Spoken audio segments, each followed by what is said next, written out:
Jelang debat ketiga calon wakil presiden yang diselenggarakan oleh Komisi Pemilihan Umum RI pada malam nanti, ketiga calon presiden akan membahas terkait tema pertahanan, keamanan, hubungan internasional, politik luar negeri, dan geopolitik. Menanggapi hal tersebut, pengamat politik sekaligus dosen politik Unsri, Muhammad Haikal Al-Haffafa, mengatakan jika dilihat secara sekilas Capres nomor urut 2, Prabowo Subianto akan lebih menonjol lantaran dirinya menjabat sebagai Menteri Pertahanan.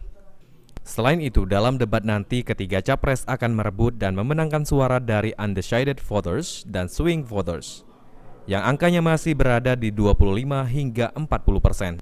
Kalau kita lihat di sini, secara sekilas Pak Prabowo itu akan lebih nonjol karena dia sebagai Menhan ya.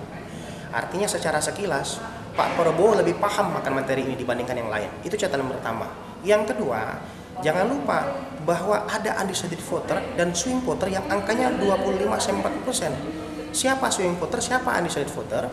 Mereka yang notabene sudah memilih tapi masih berusaha atau masih berpeluang untuk berubah. Dan kemudian undecided voter mereka yang belum memilih. Ini angkanya cukup banyak, 25-40%.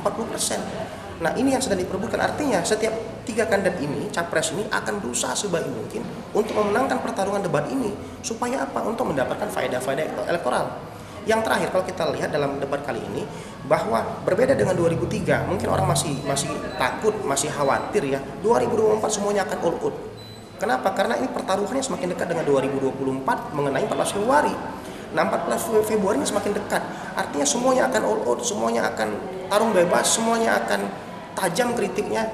Dan Pak Prabowo jangan lupa akan juga dikritik oleh Pak Ganjar dan Pak Anies. Karena kalau kita lihat, Pak Prabowo punya agenda untuk satu putaran, sementara Pak Ganjar dan Pak Mahfud sedang berusaha untuk 2 putaran. Saya kira itu dalam debat capres malam ini.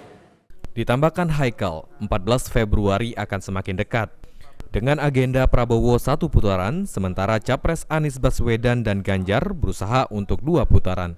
Sehingga dalam debat akan menjadi semua akan tarung, dengan kritikan tajam kepada Capres nomor urut 2 Prabowo Subianto. Eki Saputra, PAL TV.